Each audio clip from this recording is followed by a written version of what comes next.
Good evening and welcome to the Hindus Wellness Series webinar. Today's webinar is on COVID-19 and children. Let me begin by introducing our three esteemed panelists. Dr. Janani Sankar is a senior consultant pediatrician at the Kanchi Kamakoti Child's Trust Hospital, Chennai. Dr. Janani completed her MBBS from Madras Medical College in 1988. She was awarded a PhD from the Tamil Nadu Dr. MGR Medical University in Immunohematology in 2001. She is a recipient of several awards, including the Active Pediatrician Award by the Tamil Nadu State Indian Academy of Pediatrics in 2016. Our next panelist is Dr. D. Sengatavan, Chief Consultant Pediatrician at Kaveri Hospital in Trichy. He is the co-founder and executive director of Kaveri Hospital, Trichy, and has over 3 decades of experience in pediatrics and neonatology. He was the former secretary of the IAP and is also the recipient of a number of awards, including the 5S Platinum and Sustenance Award for Patient Safety Implementation. Our third panelist is Dr. D. Suresh Chelaya, a senior consultant pediatrician at Kaveri Hospital in Trichy. Dr. Chelaya heads academics at Kaveri Hospital and also has 3 decades of experience. He has also made a number of presentations at IAP conferences. We are honored to have Drs. Janani, Sengatavan, and Suresh with us today. Welcome, doctors. Thank you. Our doctors will be exploring a range of issues today that concern the COVID-19 pandemic and children. We are beginning with Dr. Suresh, who will talk to us about the signs and symptoms of COVID-19 in children and about home isolation. Dr. Suresh? Good evening, and thank you very much for a nice introduction. We've had an excessive dose of COVID over the past 1.5 years. Media and social media is full of COVID. There is, only few days in the past 1 year which we've not had COVID on the news, on TV or in newspapers, and that is when elections are held. And so the purpose of this meeting, this webinar, is to mainly clarify common issues and reassure parents that nothing is going to happen to their children.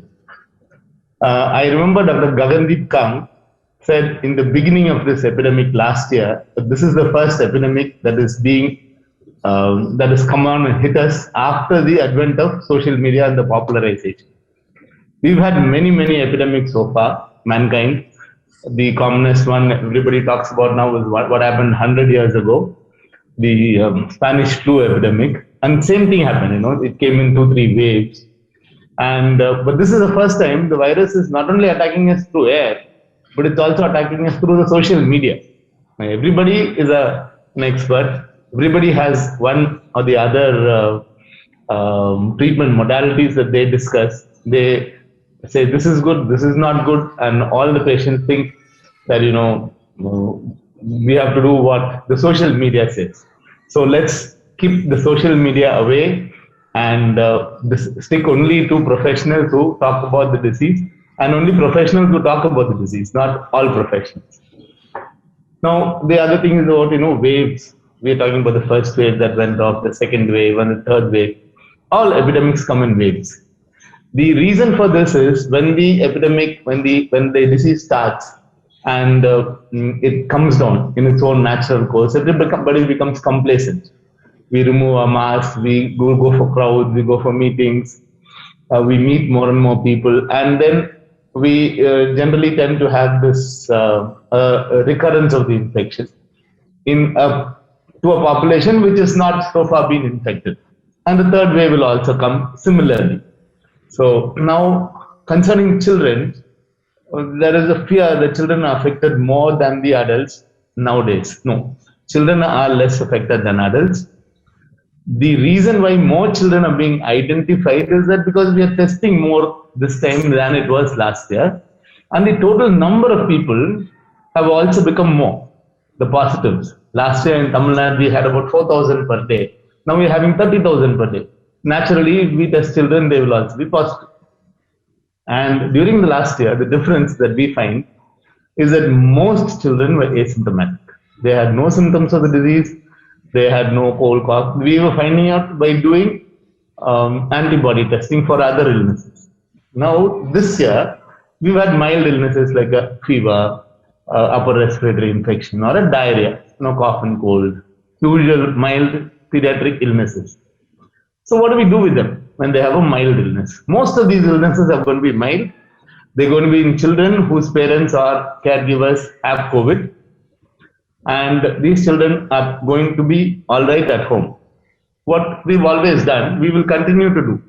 When our children became sick earlier, we used to take them to a doctor when they were not feeling well, when they were having high fevers, when they had breathing difficulty, when they were having a lot of diarrhea or vomiting, when they were tired.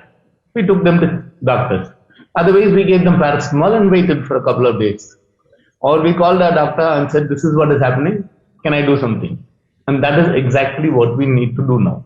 The common symptoms will be just a runny nose, a cough, some refusal to eat, a little irritability, a little fever. It will go off in about 2 or 3 days' time. But if it doesn't go off in 2 or 3 days' time, or if the child continues to be tired, then it's time that we go and see a doctor. Or if he has breathing difficulty, he is breathing rapidly, he makes a noise when he or she breathes. If they're vomiting, they're not able to take anything orally, they're having diarrhea, then that is the time we need to go see our doctor and decide what to do. And let the doctor decide what we should do. Now, are we going to have more and more children getting affected and coming to the hospital? Yes, children will be affected, but they will not have a major illness. Going by the standards or what we've seen so far, they're not going to have a major illness and the proportion is going to be less. Remember, an adult has 1,000 times more chance of dying due to COVID than a child. An adult has 1,000 times more chance of dying due to COVID than a child. So now comes home quarantine. Most of our children are going to be home quarantine. We're not going to admit them. Now, what do we do? How do we home quarantine our children?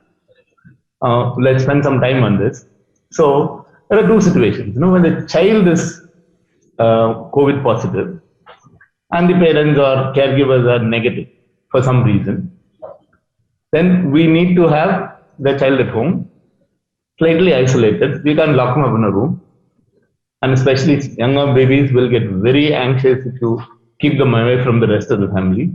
Somebody young, preferably the mother or the father, who has no comorbid conditions, should take over the child's day-to-day care. And whatever is necessary, stay with the child for some time. Preferably the child should sleep alone if the child is slightly older.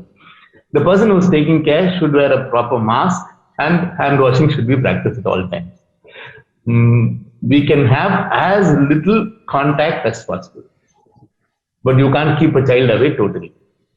Now, the other situation is when the caregivers become positive and the child is still negative.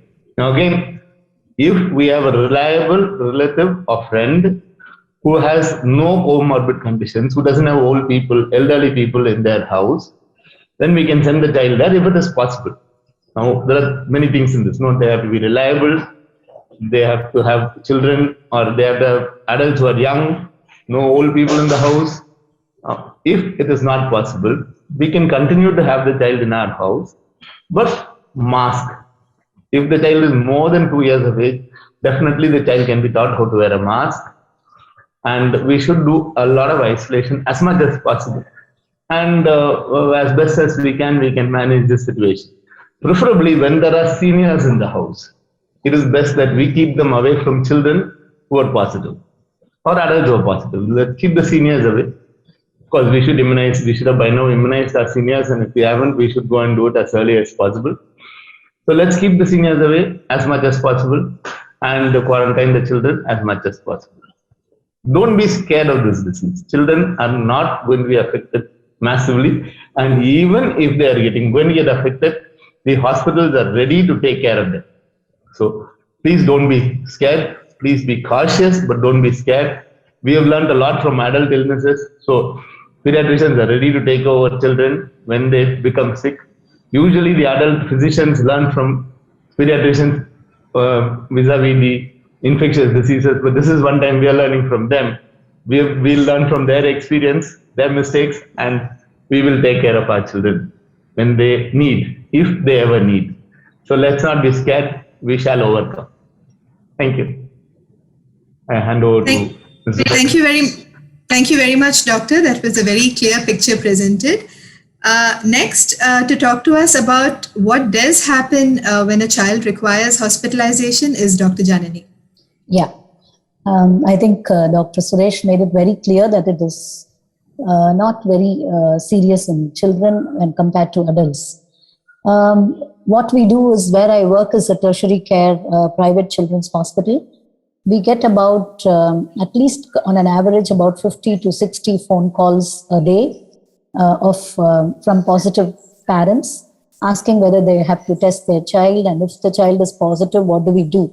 So most of them we manage with telephone consultation, because we don't want them to come to the hospital and expose themselves to others. So most of the time, 24/7, pediatricians attend their calls and counsel them and clear all their doubts, because they are anxious and panicked all the time.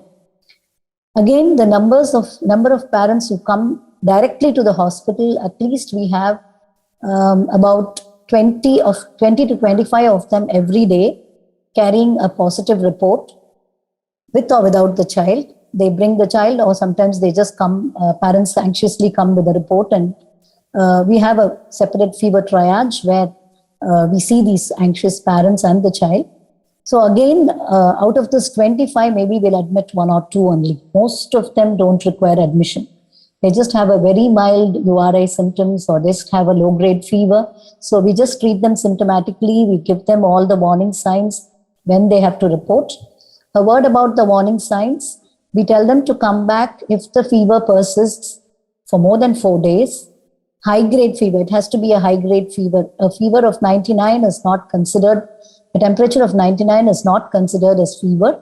Anything that is more than 100, lasting for more than 4 days, child who's been otherwise active, prefers to lie down and sleep, refuses to feed, has severe abdominal pain and vomiting, or develops a rash, we ask them to come back and report to us anytime, 24/7. Doctors are available. So out of this 25, I said only 2 get admitted. The ones who get admitted are either the older children who are COVID positive and they have respiratory symptoms, because for fear of pneumonia, we admit them. We take an X-ray, and most of them, the X-rays are normal. Even if they have pneumonia, they're not hypoxic, they don't have respiratory distress. Only if I remember in the last, from the last wave and this wave, I think we've had about 10 to 15 children with pneumonia, out of which most of them, all of them have recovered and gone home, except for one child, a 3.5-year-old child who died of pneumonia 2 months ago, beginning of our second wave. So many of them just go home. Even the pneumonias, they just require symptomatic treatment, antibiotics. If they're hypoxic, they're just given oxygen and they're sent home. Coming to the other group, which is very scary in the children, is the multisystem inflammatory syndrome, MISC or PIMS-TS. This particular thing is only unique to children. And what happens is they are not having the symptoms of COVID positivity in the family at that particular time. They're already positive. They've been a positive, parents have been positive a month back, or maybe about even 2 months back or 3 weeks back. Even the child would have had the infection at that time. They come to us with high-grade fever, abdominal pain, and they typically have low blood pressure, hypotensive shock. And these children are triaged as multisystem inflammatory syndrome. And this is very important because these children require immediate care, and they have to be admitted in the ICU. Most of them can be managed in the ward if they are not hypotensive, but a few of them need to be admitted in the ICU. And they require inotropes and symptomatic treatment. So this particular group is one that we are worried about, and right now we have about 4 or 5 in our hospital. If you identify them on time and treat them properly with fluids and inotropes, they do very well. They come out of it. The only thing is, remember to check the blood pressure, because the child will be very well sitting up and talking and otherwise moving around, but the blood pressure will be very, very low. Even yesterday, 2 days back, we had an adolescent girl, 15-year-old girl, who had a blood pressure of 70/40. which is very low for her. But otherwise, she was very well. Even the parents were wondering what we are trying to shift her to ICU. She's sitting and talking, why are you shifting to the ICU? So if they the hypotensive shock is one thing that we have to identify and treat. So these children require specific treatment in the form of intravenous gamma globulin, steroids, and observation in the ICU by continuous blood pressure monitoring. Otherwise, I think, as Dr. Suresh mentioned, the ACE2 receptors to which the virus gets attached are fortunately immature in the children. The respiratory tract does not have these receptors which are well developed, and that's the reason they have less chances of a respiratory infection and more chances of MIS-C or PIMS-TS. The UK people call it as PIMS-TS, and the Americans call it as MIS-C. Both are the same. That's what I had to say. Otherwise, I think, the don'ts in these children that I would like to say is, do not do a CT scan. Most of the parents, if the parents are getting a CT scan done, they get a CT scan done for the child also. So remember, one CT scan is equivalent to about 100 X-rays. So you have the side effects of these, and it is not required at all. CT scan is absolutely not indicated in children. It is not required. Parents don't have to get anxious. They just have to watch for these symptoms. Even if they've had COVID a month back, they have to be on the watch for development of these symptoms, because these symptoms are not because of the direct COVID infection. It's because of the antibodies that are produced in the body against the COVID virus. So they are all IgG positive. So the antibody positive, it's an immune response, and this is what is most important, and this is what is claiming the lives of most children in the US and other places. That's all I have to say. Thank you very much, Dr. Janani. That was a very clear picture of what is done when a child has to be hospitalized. Dr. Sengatavan is going to talk to us a little bit about the impact that the lockdown has had on children, the psychosocial effects that this has had, and how parents and caregivers can help them cope during this time. Thank you, Dr. Zubeda. Thank you very much. And before that, talking about the psychosocial impact, I'd like to talk about two things. One is the children suffering with chronic illnesses in the COVID time. They have to continue to seek the doctor's help. If not by person, through telecommunication, they have to continue. For example, if the child is suffering from nephrotic syndrome, kidney illness, if the child is suffering from blood cancer, if the child is from anemia, that's thalassemia, or the child is undergoing physiotherapy or the speech therapy, these are the services should uninterruptedly go on. So please see to that if any of your relatives or friends have got the children like that, ask them to continue their medical services, seek some of the medical help, either through by person or through telecommunication. The second point I like to insist on the vaccination. This is the first vaccination in the world to drive it in a very shortest duration, and thanks to the new science technology. In the beginning of vaccine introduction, many people are afraid, fear to get vaccination. Even many of the healthcare workers or the doctors are initial dose, they were very much afraid. They didn't take the vaccination properly. But now it is very clear that vaccination has got effect. It prevents the diseases mostly. If not prevent the disease, it definitely prevent the seriousness of the illness and reduce the mortality. இழப்பு ஏற்படுறத கண்டிப்பா vaccine தடுக்குது. அதனால vaccine போடலாமா வேண்டாமா அப்படிங்கிற சந்தேகங்கள் தேவையில்லை. Please ensure your members are all, your friends, your family members are all get vaccinated properly. When come to the child vaccination, still the child vaccination is not authorized or in India, but one company, the Pfizer, that is conducted trial in America, they are allowed now. In America, pediatric vaccination started. In India also, the Covaxin undergoing, the trial is undergoing with Covaxin. Probably in another 2-3 weeks, we'll be getting the result, and our children also possibilities of getting vaccination is very high in near future. If the situation comes, never hesitate to vaccinate your child. உங்கள் குழந்தைக்கு தடுப்பூசி போடுறதை எக்காரணம் கொண்டும் போடுறதுக்கு தயங்காதீங்க, போட மறுக்காதீங்க. This is the thing I just wanted to insist. The third important, even non-COVID vaccination, that routine vaccination, routine immunization, please see to that your child is getting it. Yeah, I understand the lockdown, there may be some difficulty. Once the lockdown is over, please ensure that your child is vaccinated properly or the schedules has been followed. Dr. Suresh and Janani clearly explained about how the how the COVID affecting the child's body, that is a respiratory system or other system like MASC, all those things they clearly told. But there is another aspect of the COVID that affect the mental health of the child. This area is gray. So far, not much of attention is given in that area or not much of awareness in this area. And the COVID, how it affect the mental health means there are 4 ways. One is there is a fear related to the COVID.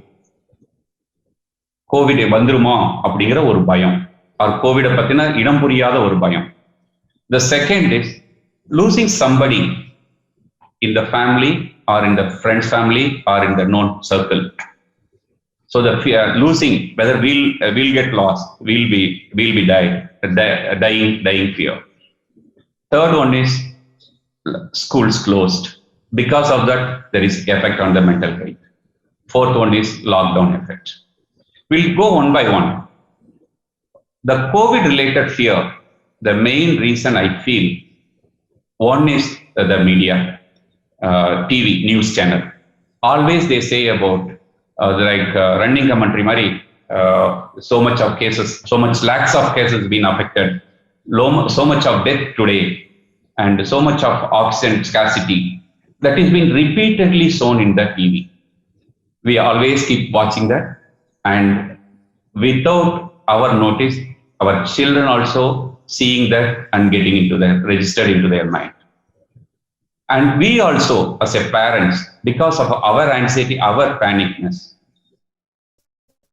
we also talk more about COVID. And friend affect. We always talk about COVID-related issues in front of our children. These are all indirectly affecting the child mental health. Okay, how do we come over this? The first thing, reduce the TV time. Yeah, you should understand, you should be updated the news, but not always keep over running commentary Mario or TV cricket match Mario. The second, you just be positive. Parents are a number positive. Yeah, we have to talk, but not in front of children. Not in front of children. You have to be very positive. So reduce the negative talk about the COVID or related issues, and teach the children about COVID with the reliable information. How COVID is getting, how it's forming, how it is getting affected, how we can prevent the COVID infection. For example, we can teach them about how do we hand wash, how the hand washing prevent the COVID, how the masking is prevent the COVID, how the social distancing is keeping us safe. All those things we can try to give one scientific explanation to the kids, so that they'll become more disciplined, they'll understand about standard protocol, they'll be more confident once if they know the real fact about COVID. The second, you be a role model. You just follow whatever you want your child wanted to be followed. You always wear the mask, do your frequent hand washing, and வெளியே போறதை தவிர்க்கிறது, வெளியே போறதை குறைக்கிறது, இது எல்லாமே நம்மளும் role மாடலா இருந்தோம்னா குழந்தைங்க நம்மள பார்த்து நல்லபடியா இருப்பாங்க. The other thing, understand the child. If the child has got fear, try to understand what's the really why the child is fearful. என்ன காரணத்தினால குழந்தை பயப்படுது அப்படிங்கிறத தெரிஞ்சுக்க முயற்சிக்கணும். We'll try to understand what the child's feared about. So understand that, and clear explanation many times will help the child to come out of it. And use the word, we are safe. நம்ம பாதுகாப்பா இருக்கிறோம், நம்ம government பாதுகாப்பு கொடுக்குது, vaccination வந்துட்டு இருக்கு. டிவில இவ்வளவு இது வந்தாலும் only very few incidents of death. இவ்வளவு பேருக்கு அஃபெக்ட் ஆனாலும் ஒரு சிலர் மட்டும்தான் ரொம்ப சிவியரா பாதிக்கப்படுறாங்க அப்படிங்கிற மாதிரி positive information if you spread on to the child, the fear factor can be avoided. The next comes the losing somebody in the family or in the relatives family. This mainly affect the age group between 8 to 13 or 14, 15, this age. Less than 5 years, usually they will not get affected because of these incidents. So you try to, you understand that, try to be more empathetic towards them, more supportive to the babies. And many times the people will think, suppose if friends வீட்ல யாராவது ஒரு தாத்தா இறந்துட்டாங்க அப்படின்னா, the next moment what the child will think, will it same thing will happen to my grandpa? எனக்கு என்னோட தாத்தாவுக்கு இது வந்துருமா, என்னோட மாமாவை இது அஃபெக்ட் பண்ணும், என்னோட மாமாவுக்கு இப்படி ஆயிடுமா அப்படிங்கிற ஒரு ஃபியர் ஃபேக்டர் அவங்களுக்குள்ள வரும். Rather, they don't bother about them many times. They bother about their relatives, closer one. That is a normal child psychology. So if you come to know about somebody, then என்ன பண்ணுங்க, நம்ம தாத்தாவோட அந்த குழந்தையோட தாத்தாவோட ஒரு கனெக்ட் பண்ண வைங்க. Suppose if they are with the same room house, then allow them to interact with them and be positive, say them that your grandpa is very safe, all those things. If they are away, do one WhatsApp call, ask them to meet, interact. So this will definitely avoid the fear factor and the depression, childhood depression following the loss. It will definitely reduce. The other major impact of mental health in a pediatrics is the close downing of the schools. In childhood, there are two factors are important for the child proper mental development. One is companionship. The second is social interaction. When schools have been closed, both companionship is lost and there is no room for the social interaction between the children. So this is the main drawback that gives them a lot of mental depression and loneliness or irritation, fear factor, restlessness, poor concentration, all those things. Okay, how do we address how it's really happening? Once the school closed means it looks like a holiday for us.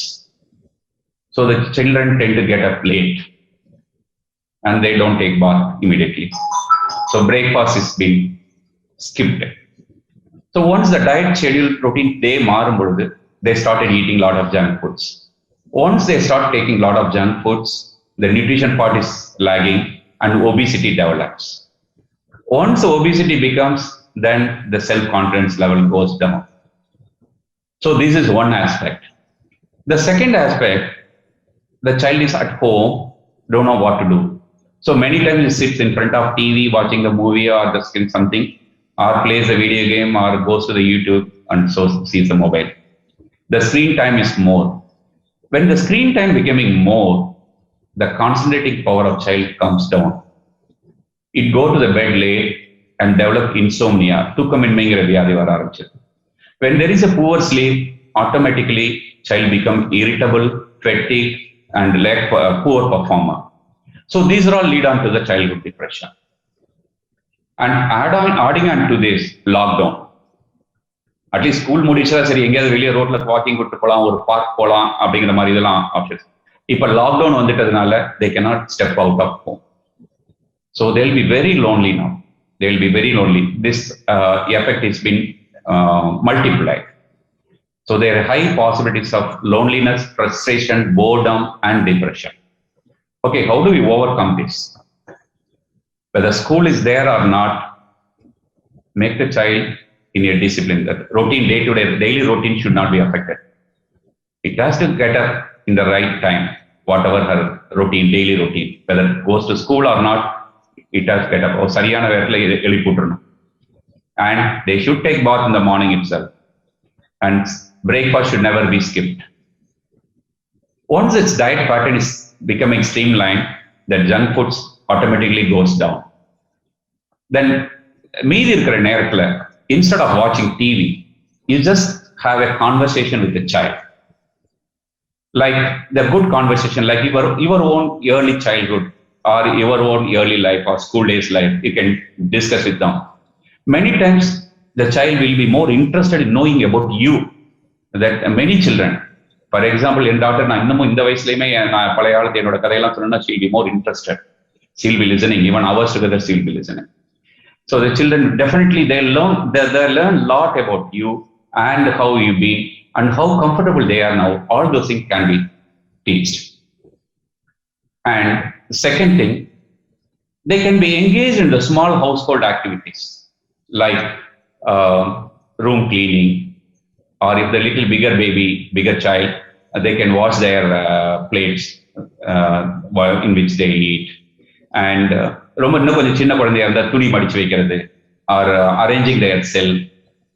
All the small activity will keep them engaged, and it will make them more self-dependent and more confident child.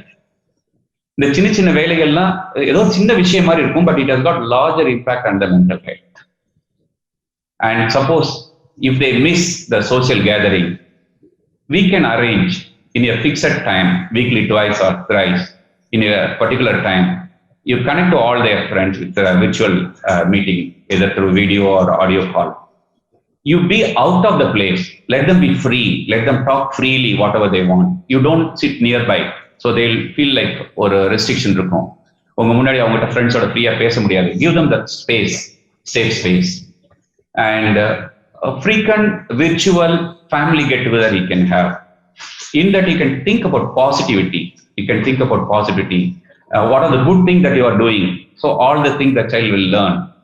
And the helping tendency, what are the best things that you have done for the COVID? All those things can be thought about that. And another thing, another stressful factor is exam fear. Postponement of the examination. So it's mainly affecting the young adolescent, like 15, 16 years old, 10th standard or 12th standard, or the NEET examination. It's keep on postponing. They've been preparing for a year together. Suddenly we get postponed. They get frustrated. They get fatigued. Those things that we have to reassure them, yes, don't worry, we can make it. The supportive word, understanding them is will easily they will be able to come out of that. Easy adula வந்து வெளிய வர முடியும் அவங்களால. இப்போ நான் சொன்னதெல்லாம் சின்ன சின்ன விஷயங்களா தான் இருக்கும், but these small things matters a lot when it comes to the mental health of a child. And this we will not know now. Once the school reopens, once the normalcy comes, then there will be a difference between the children, those taken care of mental health well, and those children not taken care of mental health well. So there will be a difference. Please, parents, my humble request, these small events, you give importance, and it will make significant differences in the child achievement and mental health post-COVID period. And with this, thank you very much for the opportunity. Thank you. Thank you very much, Doctor, for that picture on what a child goes through during the lockdown. Let's start with some audience questions now. Dr. Suresh, if you could tell us, there are a lot of audience questions about the fears that the third wave will affect children. Could you clear this up a little bit for us, Doctor? Actually, third wave may affect more children than what it is doing now. There are three reasons. One is mainly two reasons. We have not vaccinated our children yet, so we are going to vaccinate them sooner or later. And secondly, many adults have had the disease, so children are vulnerable, and any infection comes to vulnerable population who are not infected so far. But like Dr. Janani said, the receptors are low in number, and so far during the first and second wave, children have not become very ill due to an acute illness. A few of them have developed the complication of COVID, and that is not so common or so rampant as it is in adults. So there will be a third wave. It will be probably less than the second wave, going by what happened during the last epidemic 100 years ago. It will be less because many people would have been infected, many people would have been immunized. But remember, according to the government, less than 3% of Indian public is protected by an infection or an immunization. The number that is protected is very little. So we still have to continue to be cautious. We have to make sure that our children are protected.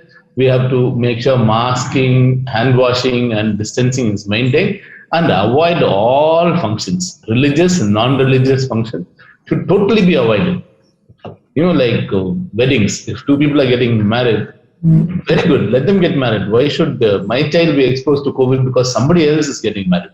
I mean, if my child is getting married, definitely I'll have to take her for the wedding. But if not, I don't think I need to take her for the wedding. So it will come. Our children are going to get affected, but it's not going to be bad. And we are ready to receive them in the event that they get affected. So let's not be worried. Let's not be scared about the third wave. Thank you, Dr. Suresh. Dr. Janani, one question from the audience. There's a lot of fear about mucormycosis or black fungus nowadays. The audience member is asking if you have noticed any such cases in children. Not at all.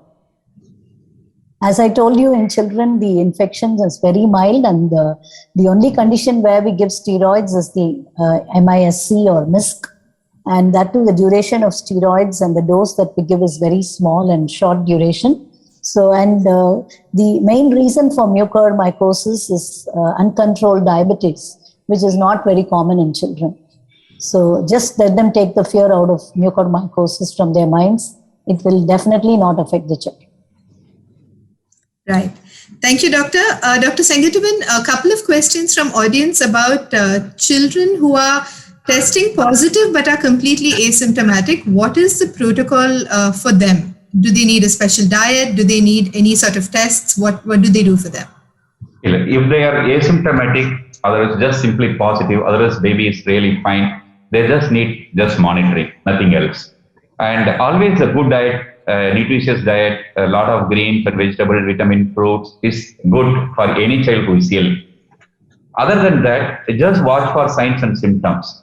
Like if the child is having cough, or if the fever is more, or is it developing respiratory distress, or மூச்சு திணறல் இருக்கா.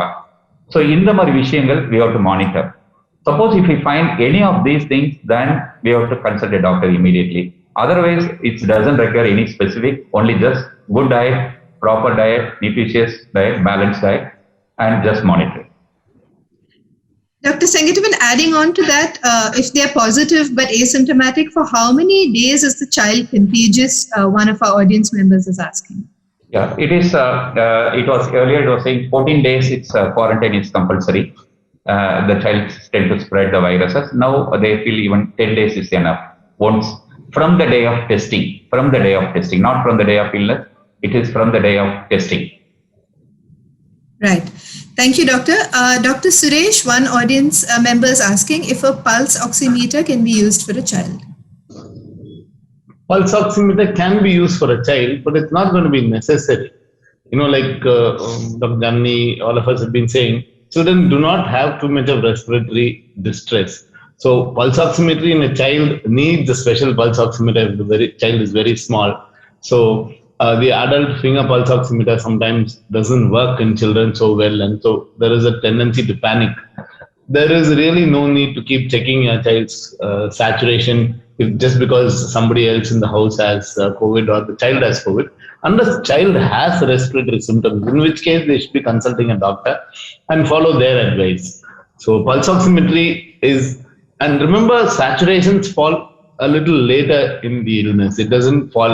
If the saturation has started falling, then the person is already sick. They should reach medical care before they become so sick, but not as soon as they find out that they are COVID positive. Earlier symptoms should be looked for. So pulse oximetry in a child is not really going to help matters. So let's not complicate issues further by using pulse oximetry and doing blood tests on them. Not necessary. Right. Dr. Janani, one of our audience members wants to know if a lactating mother can take the COVID vaccine. Definitely. 2-month-old baby. Definitely she can take the vaccine because the antibodies will get transmitted to the baby through the breast milk. So it is advisable for her to take the vaccine. Right. Thank you, Doctor. Dr. Sengatavan, one audience member is asking about whether when your child has another problem as well, such as wheezing or is using the inhaler, then what are the extra precautions that need to be taken? When the child is already known wheezer, Yes. The child needs to continue whatever the child is already taking. If the child is on inhaler therapy, yes, let them continue on inhaler therapy. And they are more prone to develop respiratory infection But there may be a slightly more chance of developing some complication. But close monitoring and continuing the medications definitely will do. Nothing more special precaution is necessary other than continuing the medication. And all the more important is close monitoring of the signs and symptoms.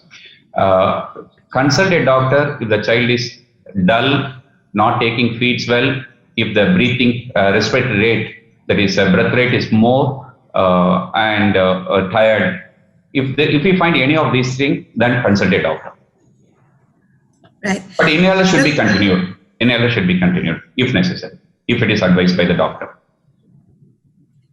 Dr. Suresh, one question is, what are the chances of reinfection in children, especially in infants and babies? And is it more dangerous the second time around? Ma'am, do you want to comment on that? I don't think we have seen any reinfection in children till date. Yeah. We are seeing very few infections, so reinfections are going to be few and far between. And documented reinfections are few and far between, even in adults. Yeah. And so the fear of reinfection need not be there. That doesn't mean if a person gets COVID, walks around without a mask and a shield and goes to parties. No, that is not allowed. We should follow usual precautions. And remember, masking prevents many other diseases. I have not had a cough or cold for the past 1.5 years. So it's good anyway in a country like India. So let's, just because you've had COVID doesn't mean you're immune to everything else or even COVID, we don't know. So best be cautious, but reinfection in children, I don't think we need to be really alarmed or worried about. Let's not think about it at all right now. Dr. Janani, adding on to our previous question, some audience members asking about pregnant women and the vaccine. I think pregnant women also can take the vaccine because still our government has not given the clearance. But I think they have to take the vaccine. I think the government should quickly, because even 2 days back we had a death of a doctor who was antenatal 30. I think Dr. Suresh and Madam, must be aware of it. Yeah. Madam, sorry. Now the government has given clearance, madam. I think. Given clearance, yeah, that's yes, correct. yes, madam. Yeah, The pregnant woman can be vaccinated now. They have to take the vaccine. Yes, yes. Thanks. In fact, I think they should be given priority. Yes. Yes. Because a lot of antenatal mothers are having COVID and they're having difficulty in getting them through the pregnancy and the delivery. They have to take the vaccine. Yes. Dr. Sengatavan, one audience member is asking that their child was symptomatic but recovered, never took the COVID test. Other people in the family are now have symptoms and have tested positive for COVID. Does it mean that the child who originally had it should also take a test now to confirm whether what she had was COVID or not, or is it not necessary? Not necessary. If the child is already suffered and recovered, there is no point in confirming it. Need not be there. Unless the child has got some issues, then we have to. But one thing that we have to keep it in mind, after if it is earlier infection was COVID, then after 4 to 6 weeks, there is a high possibilities of, there is a chances, not high possibility, there is a rare chance of developing MASE, as Dr. Janani said. So that alone we have to be careful. If the child develop any symptoms after 3-4 weeks, then we have to correlate with the COVID. Otherwise, testing is no way is going to help or in the management or the treatment. Dr. Suresh, one question about audience member's 14-year-old child who got COVID and recovered a month ago, but still not got back the full sense of taste and smell. Takes time. Taste and smell take time. Believe me, I can't smell a thing nowadays. It's been some time and I can't smell a thing. Luckily, my taste is not gone off, so the waste remains the same. It takes But it takes time. It takes about a month or so to get back, and not to worry, it will come back. Dr. Janani, somebody from the audience has asked that if the lactating mother has got COVID, how do they protect the infant? nothing. I think they should just wear a mask when they're feeding. That's all. Okay, but they can continue to feed. Yeah. While handling the child, they have to wear a mask because that will be close contact. Maybe she can handle only while feeding with mask and avoid carrying the child otherwise. Doctor, adding on to that, if you could lots of audience members are asking for tips on immunity boosting in children. Good food, vegetables and fruits like Dr. Sengatuvan mentioned. No need of any specific immune boosters. Don't get carried away by all the advertisements. Just give normal, healthy, homemade diet. If they want, they can give zinc and vitamin C because they are harmless at least. They should not, give unnecessary drugs like ivermectin and doxycycline. No prophylactic medications for children, no immune boosters. Just a normal diet. Avoid junk food like Dr. Sengatuvan mentioned. Yeah. Because the one problem that I'm seeing every day when they come for other illness, all these children have gained about 10 to 15 kgs in the last 1 year. They're all obese, their BMIs are high, and they're all having acanthosis. And we are more worried about obesity-related issues in these children. So as Dr. Sengatuvan mentioned, you have to put them on small household chores and put them in yoga, meditation, some activities within the house which will help them to burn their calories and avoid junk food. And if I may add, remaining happy and not being depressed is the best way to boost your immunity. Yeah, that's good. If you're depressed, WhatsApp, then you'll be happy. if you're depressed, you will have low immunity. So don't be depressed. Yeah. This is nothing major. We shall overcome. Yes. So be happy. This is just a flu-like illness. Only thing is, it's very contagious, and the second wave, the mutant variant, is very virulent, and it's affecting the lungs more, especially in young adults and older people. So I think we have to be positive, fight it, and get over it. Dr. Sengatuvan, what you previously talked to us about the importance of mental health, and audience members are asking if it is okay for their children to play with the neighbor's family children. Yeah, it depends. Suppose if the neighbors, there is no contagious disease, if they are comfortable with the mask and with some distance, they can interact, they can play. Right. Dr. Suresh, one audience member wants to know that even following the use of paracetamol, if the temperature remains at 99 for 4 days, is it worrying? Zubeda, 99 is not at all fever. It's not fever. You don't even have to give paracetamol. Don't use paracetamol unless the child has a fever of about 100 or the child has symptoms of fever. And remember, paracetamol is not to reduce the fever, it is to reduce the discomfort caused by fever. So whenever we have fever, we have a headache, we have a body pain, you take paracetamol, in half an hour's time, all those go up. Only the fever will persist, and it doesn't matter if you have a 99 or 100, nothing is going to happen. So don't go into a panic, don't unnecessarily use the thermometer. Just keep an eye on the child, that's all you need to do. 99 is not fever at all, don't use paracetamol. Yes. And don't use any other drug unless your doctor specifically says use. Use only paracetamol for fever. Dr. Janani, one question, a breastfeeding mother is COVID positive and is on drugs like favipiravir and doxycycline. Will it affect the baby? I don't think it will affect. But even the lactating mother, unless it's really required, I think she should not take those medications. Because favipiravir, doxycycline, nothing is useful. Let them check again with their doctor and tell them that they are breastfeeding and avoid all these medications. That will be the best thing. Okay. Dr. Sengatuvan, one question is about zinc supplements.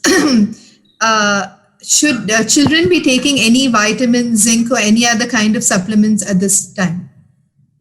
Yeah, no harm in taking it, definitely. But there will not be any obvious benefit. But definitely they can take zinc and the multivitamins and iron, all those things, definitely. It will definitely improve their general health. Right. Thank you, Doctor. Doctor, one more question, Dr. Suresh, one more question is about how many in the family, if a child has tested positive, can the caregiver continue to take the COVID vaccine, or are they also at risk of contracting COVID? If they have not had a clinical illness, if they have not been tested positive, they should take the vaccine. If they've tested positive, now the recommendation is you take the vaccine 3 months later. But if they have not tested positive and if they're asymptomatic, there is no reason why they should not take. It's not as if when the child is positive, we should run and take a vaccine. Once the child becomes all right, if the child is positive, we have to remain in quarantine also for the duration of 10 days. And after that, we can go and take a vaccine. If the adult is not positive or is asymptomatic, definitely yes. Dr. Sengatuvan, there are cases from an audience attendee who is saying that only the child has tested positive, both the parents are negative. Does the child need to be strictly isolated? Child need to be Isolated. No. It's better, it depends on the age of the child. Suppose any child less than 12 years or 10 years, definitely it will be more harmful isolating, it will mentally harass the child. It is better to be with the mother. It's better to be with the mother. But there is always a possibility of mother contracting the disease, but still we cannot leave the child alone unless they are independent. Maybe a 15 year, 16-year-old child, yes, they can be independent. They can be at home, at a single room, isolated. But younger children, it cannot be. It has to be with the mother. Dr. Janani, one audience member's question is there a specific month during which a pregnant woman can take the vaccine? Not really. Anytime she can take. I don't think there's any particular trimester that she can take during any trimester. Once she knows that she's pregnant and the vaccine is available, I think she should take.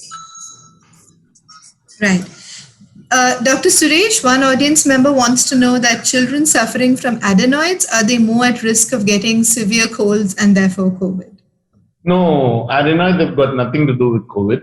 If they have adenoids, they will have runny nose, blocked nose, mouth breathing, and the usual adenoid symptoms which need to be treated. But that does not predispose a child to COVID, nor does it make the COVID worse or more severe than what it would be if the adenoids are not large. No, adenoids and tonsils really don't exaggerate or worsen disease or predispose us to a child. The disease. No.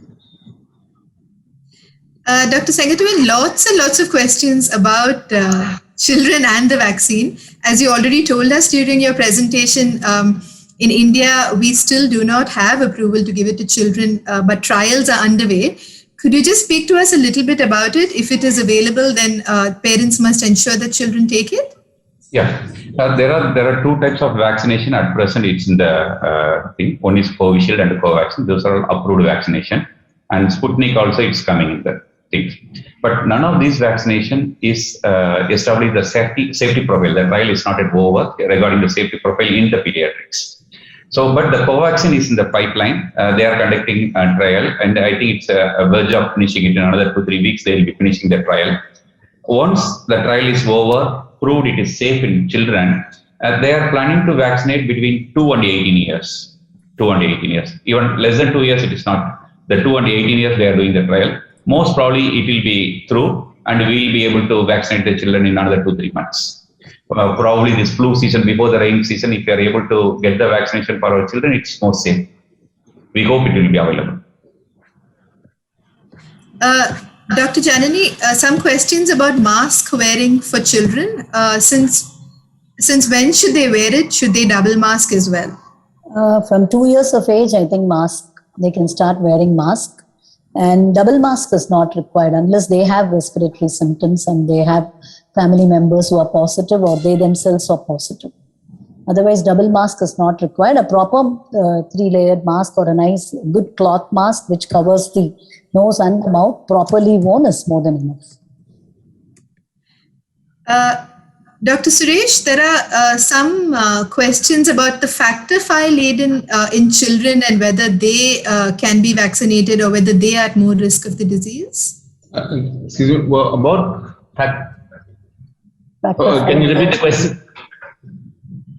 Yes, doctor, for factor V laden? Factor V laden. Factor V, sorry. They can be vaccinated. I don't think there's no reason why they cannot be vaccinated, but it's going to be few and far between. So don't really think we need to discuss that. On one-to-one discussion with their doctor, they can do it. Right. Dr. Sengatavan, we spoke about the mental health impact on children. There are some audience questions about for very small children, like say below the age of 5, who may not be able to do too many outside activities, etc. How can parents safeguard them? Yeah, there is two aspects in this. One, how to safeguard them. The second thing is how to keep them engaged or mentally active. These are two parts. Safeguarding children in this scenario, this COVID lockdown period is very lot of home accidents that we've been coming across now. A lot of burns or small injuries, frequent fall. All those things we are noticing the last few weeks. More cases will be reported. So we have to be alert and no other way other than close monitoring, following them. Keeping them engaged, we have a lot of small games are there.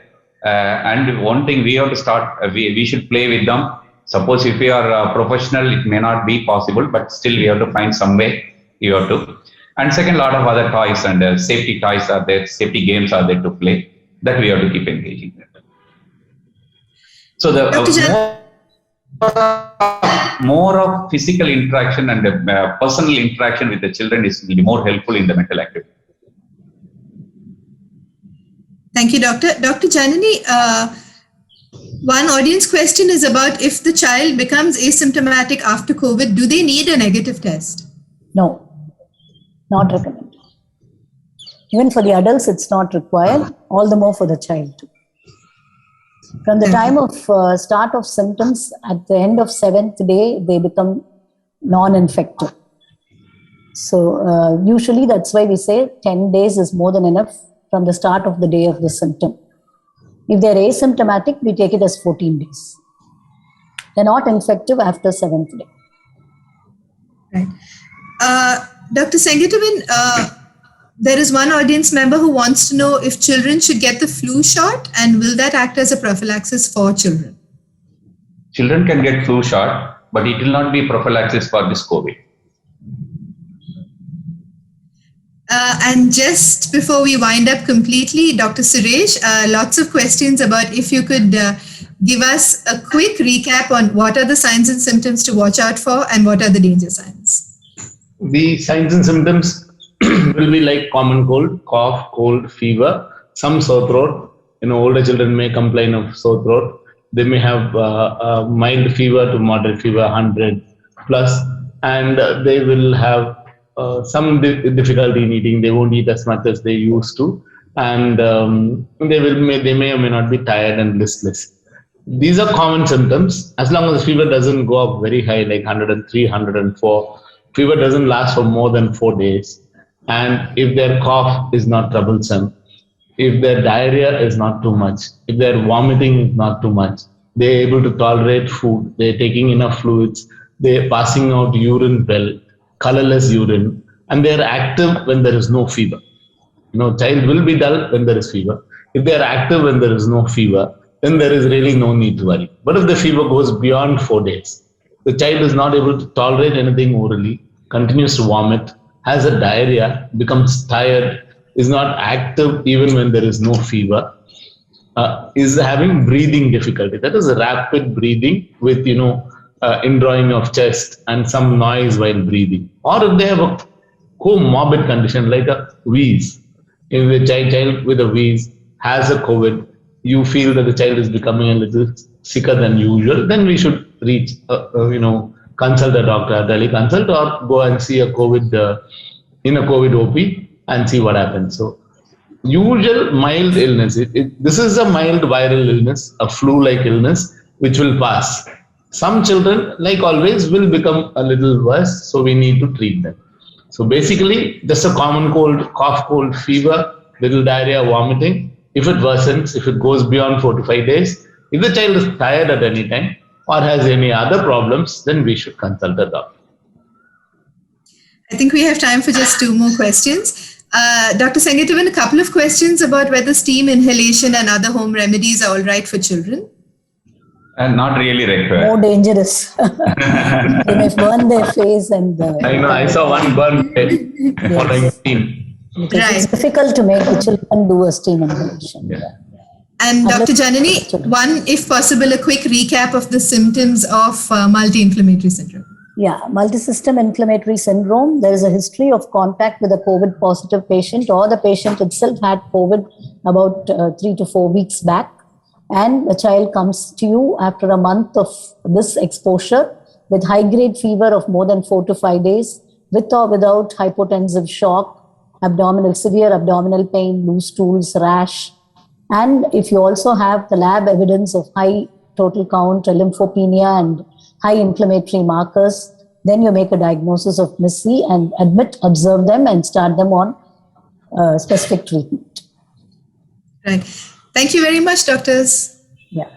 Thank you. Thank you, thank you. Thank you. The message is, I think the public should not panic. Yeah. Yes. Yeah. Vis-a-vis children, I don't think we need to panic. Vis-a-vis adults also, we don't need to panic. It will be all right. We need to be cautious, but not scared. Yeah. Let's be positive. Remember, if you're depressed, your immunity will come down. So let's not be depressed. Thank you very much for this very illuminating session, doctors. Thank you. Thank you. Thank you. Thanks, Kaveri team and the Hindu. Thank you, ma'am. madam. Thank you. Thanks, Suresh and Sengittuvan. It was Thank nice. you. Thank you, ma'am. Thank you. It was Thank you. nice. Thank you. Nice Bye. insight. Thanks, Suveda. Yeah. Thank you, ma'am.